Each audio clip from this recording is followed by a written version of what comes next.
How to set an email alias on Outlook.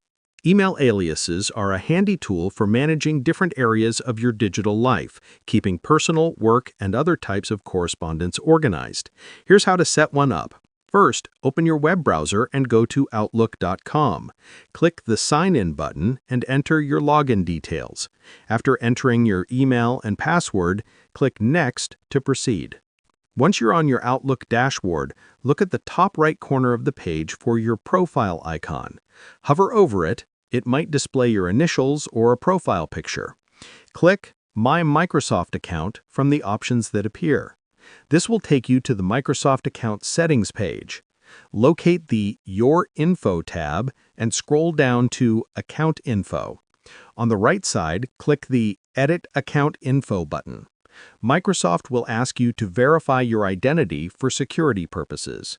Choose a verification method, such as a code sent to your email or phone, and complete the verification.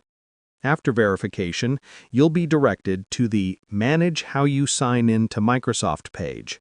Here, find the Account Aliases section. Click Add Email, type the alias you want to use, and then press Add Alias. Your new email alias is now set up. You can send and receive emails through your Outlook account using this different outgoing address, allowing you to manage communications more efficiently without creating a completely new account. Setting up an email alias is a simple yet powerful way to streamline your digital communications. If you have questions, leave a comment below. Thanks for watching.